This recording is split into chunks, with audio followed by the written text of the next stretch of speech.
Hello, we're Safia and we're chatting with Milky.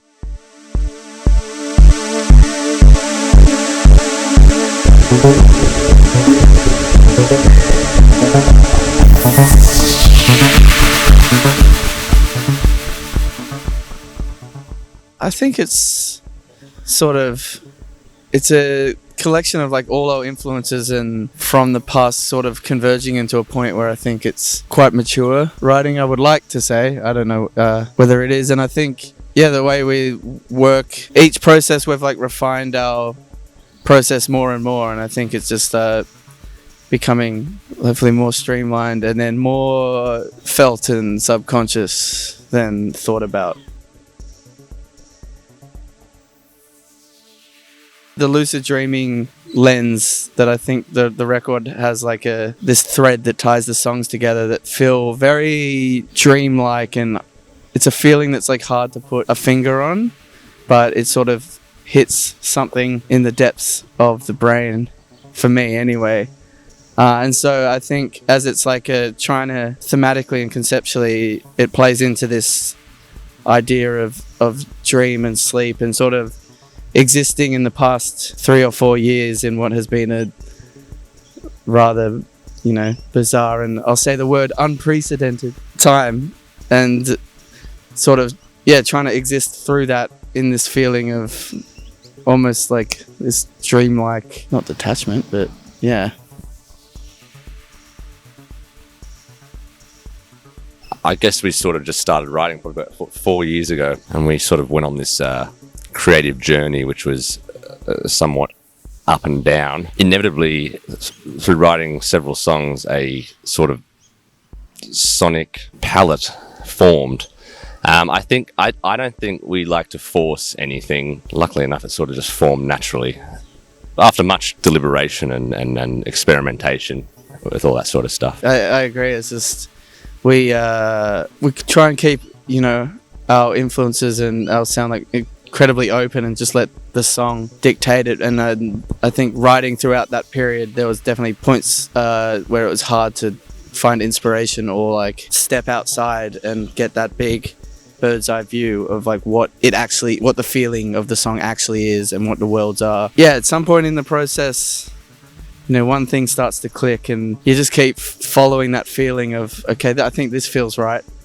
And then as it kind of formed into the end, the pieces kind of form into their own little narrative. And you're like, oh, that actually all makes sense and works. And just letting the project sort of write itself as best we can. Letting the subconscious sort of do the work for it. But it takes a lot of hits and misses to get those, like that one song where you're like, that's come from a special place or a part of us that is hard to express in any other way apart from some form of art.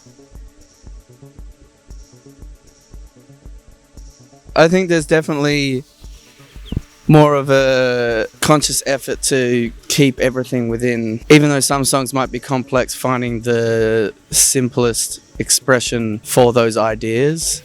And the things that really make the idea and the feeling of the song translate in its simplest expression. I suppose because we're very hands-on, you have a real control of the experimentation process through to the crafting process. And so sometimes it's about finding the point at which the experimentation process is finished, at what point the crafting process begins, and that is always changing. Still leaving the ideas open for experimentation even when we're trying to finesse and finish that like final product, and that's always a hard distinction to make. The main thread was just like really trying to listen to that gut feeling and letting that guide anything, whether it's like the initial idea or if it's a final mix or master of a song. Even though if on paper it sounds right or everything's in the right spot, if there's that little voice in your head that's been like, I don't know what it is, but something's not right. Like following that feeling until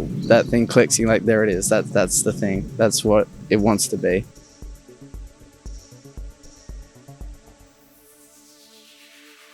We've established that our favourite is Float, right? That's the general consensus, yes. I feel like that one is kind of like, as soon as you hear it, like the chorus, that is an instant earworm. Like you probably want to listen to it again because I remember the first time you showed me the demo, it was like, I need to hear that again because it's like, it almost feels like it cuts off too quick, but that's in a good way, you know? So that one for sure. If they seem like an attentive listener and genuinely interested to hear what the music would be, maybe the title track, because it's a bit of a trip. Or if it was someone who maybe would connect with the heartstrings, maybe it's Time, the bottom section of the album.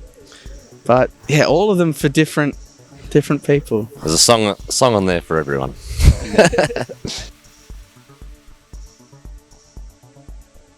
Lucid. Heard that loop a lot, yeah. The melody in A Lover's Guide for the Lucid Dream, the title track, is the synth line, and the vocal melody was originally intended to be a motif throughout the whole record. But I think the feeling of the dreamlike thread that existed in the songs that we decided to keep on the record, that feeling became the motif in itself. And so finding those sort of subconscious dreamy like spaces in the song. Obviously, as it was intended to be a motif, I would say The Lover's Guide for a Lucid Dream melody. And in terms of earworms, yeah, like we said, the float chorus is one of those ones that sounds sort of conventional but is a little off kilter enough to make it catchy, I think, for me anyway. I think it's just as best as we can bringing the worlds that the audio portrays to life in a visual setting. They sort of give you little pieces at a time, and so kind of having that come through in the live setting as well, unveiling layers or little bits of the songs in a visual setting as the show progresses, and making a kind of a new narrative from the album with the show that the listener can go on that, or the audience, I would say, can go on that journey with us and go on that journey together.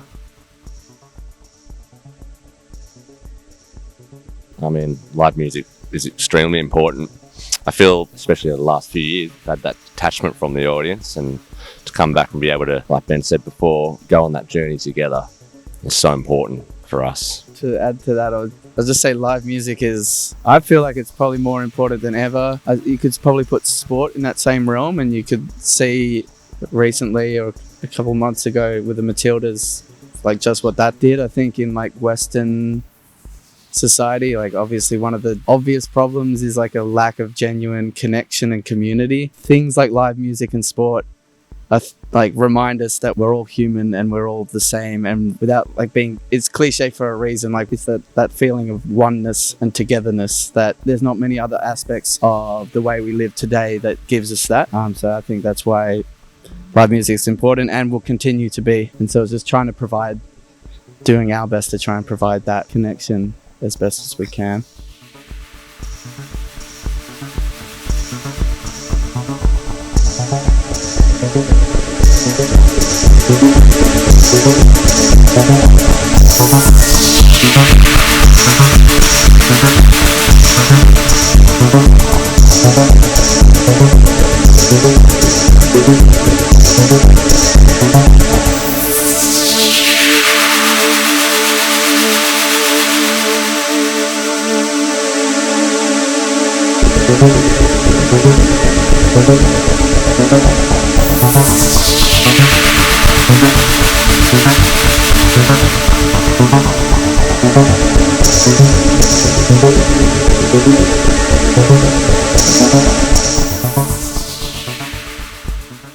Bob Marley, Hans Zimmer.